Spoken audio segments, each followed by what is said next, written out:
Chukua mfano huu utakusaidia. Katika kitabu cha waraka wa Wakorintho wa kwanza ile sura ya 4 mstari wa 9, ikiwa ni ufafanuzi wa kitabu cha Mathayo ile sura ya 15 fungu la 8. Fikiria kwamba Mungu yuko upande huu akiwa na mamlaka yake na malaika wake, lakini pia shetani yuko upande mwingine akiwa pia pamoja na malaika wake, na wewe au maisha yako kwa ujumla yako katikati, na wote hawa katika pande hizi mbili wakileta ushawishi wao kwako, na mwitikio wako ndio utachagua kwamba wewe umemchagua nani.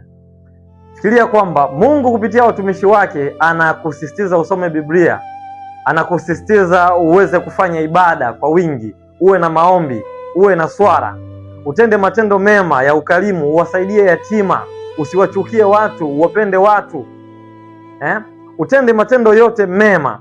Lakini pia kwa upande mwingine, shetani na malaika wake wanaleta ushawishi kinyume na ule ambao Mungu anautoa. Badala ya Biblia akikuletea mitandao ya kijamii kama Facebook, akikuletea TikTok na mitandao ambayo itachukua muda wako, lakini pia akikuletea mpira, akikuletea mziki, akikuletea wanawake, akikuletea vipindi vya maigizo, movie, lakini pia akikuletea starehe. Sasa uchaguzi wako ndio ambao utadhihirisha kwamba wewe umemchagua nani kati ya hao katika matendo yako. Unafikiria kwamba ukiipima siku yako moja utagundua nani ambaye ataibuka mshindi kati ya hao wawili? Je, ushawishi wa Mungu utakuwa umefanya kazi kwenye maisha yako au ushawishi wa shetani? Sikiliza, hauitwi mtu wa Mungu kwa kwenda katika nyumba za ibada. Maisha yako ndiyo yanayodhihirisha wewe ni wa nani.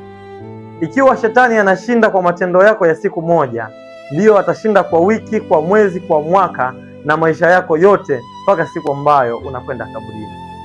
Katika kitabu cha Mathayo ile sura ya 15 lile fungu la 8, Biblia inasema kwamba watu hawa wananiheshimu kwa midomo, lakini mioyo yao iko mbali nami.